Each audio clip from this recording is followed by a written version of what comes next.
Welcome back. Keeping connections during this challenging time is vital for our well being and mental health. But what happens when certain friendships are particularly challenging? Here to shed some insight and some advice on how to manage toxic relationships during this difficult time is personal development coach Nova Browning Rutherford. Welcome back, Nova. Hi, so nice to see both of you.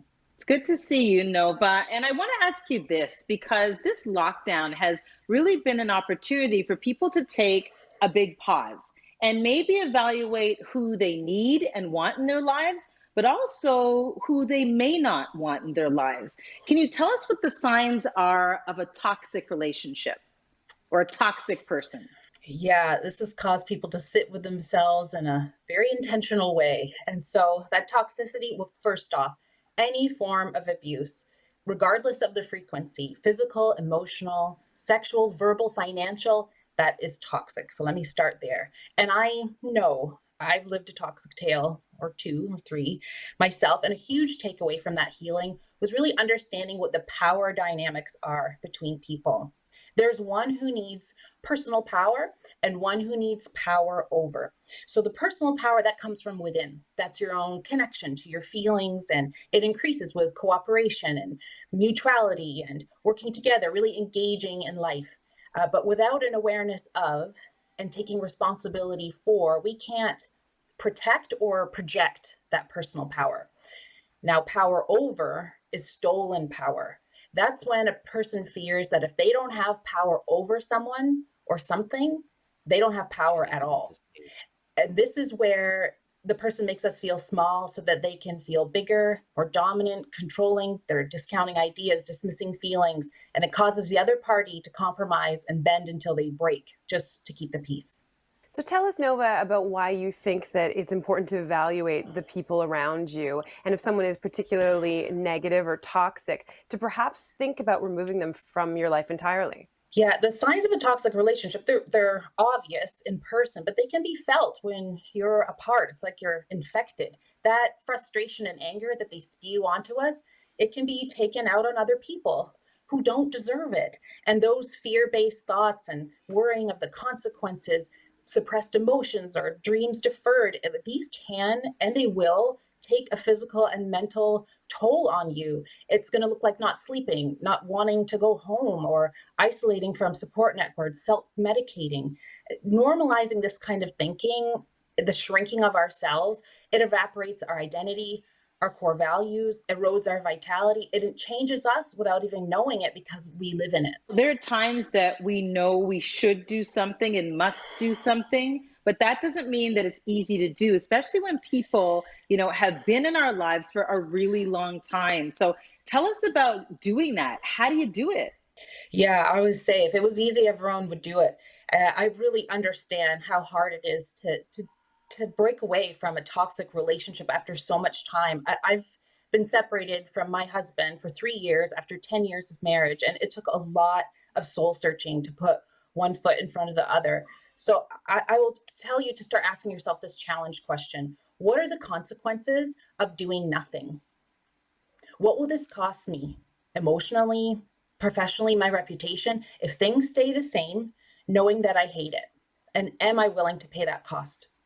It's a heavy question, but you've got to really Mhm. sit with that. And so you can start taking those baby steps right here. First, gather your thoughts, put it on paper, get clear on the examples, the dates of that bullying, and how it's impacted your attitude, your behavior, and performance. Because this isn't just romantic love. This could be anywhere in our relationships. Then talk it out. Know that you're not alone. Even if you are physically right now, there are a load of resources 24/7 anonymous to help you clarify those thoughts and then explore your options. You can't wait for the other person to change. So who can help you? Is this an HR issue? Is this just a case of block and delete? Or do you need to contact legal advice? So to really hold you accountable, because we can kind of plan forever, set a firm date as to when you're going to take action, be it an initial conversation or setting a moving day. And then finally, just accept that it's going to hurt and then plan to take off to adjust to your new normal. And I'm talking about filling your life with good things, start planning forward, things to look forward to, hobbies, volunteering, shared interests, not getting involved with another relationship. Yeah, and it's one thing, Nova, when you're dealing with friends, that's bad enough, but you can't choose your family. And sometimes that toxic person is a family member. So tell us a little bit about that when, dealing with a situation, right? When it's your family. I have a family too, and families, they're complicated in the best of scenarios. But as we become adults, we are capable of making up our own minds, and we have to see that love and loyalty don't always belong together. Healthy families, they work through the tough stuff, and love is reciprocal, and your wishes are respected because you are. And when the dynamics are unhealthy, that's when boundaries are violated, like your lack of privacy, just disclosing secrets. When you find yourself walking on eggshells, you're trying to predict moods and blowups and outbursts. And just overall, you have a heavy, negative, draining feeling when you're around them. You know what that is like. The dread of just the obligation. It's awful. So when you're trying to phase away from family, try this approach. Cutting off doesn't leave room for to reconnect. So one, stay civilized and stay on the surface. It's a short-term solution, but it's doable. Like, keep the emotions and the expectations, keep it light, and just make it all about that other person. Just tell me about such and such. What's the latest from so and so, right? Just try and keep it light on yourself. Second, then, maybe another step back is limiting the contact. That obligation that comes with the family interactions, it does lead to that resentment, and it's infecting you worst of all. So go one holiday at a time and then take that space anyway. And because we're physically distant right now, just use it to your advantage. Maybe you don't call, but you do answer. You keep your responses vague, superficial, don't ask for any advice, and just watch the reactivity. Don't fall for those games. They know your buttons real well. And then finally, if it's a step back to the point of no contact, when you get here, you can trust that you have been pushed to this place by these toxic family members. If when you're sacrificing your happiness to serve theirs, biting your tongue, bending until you break, they have walked you to this door, and now you can give yourself the permission to shut it for as long as you need to. What happens, Nova, when the toxic relationship is either with a colleague or a boss? How do you best navigate that tricky arena? That is really tough. And toxic work environments, they're a prime example of what's called emotional contagion. And that's the phenomenon when one person's emotions and behavior trigger similar emotions and behaviors in other people, just like a boss can make the whole place like as miserable as they are.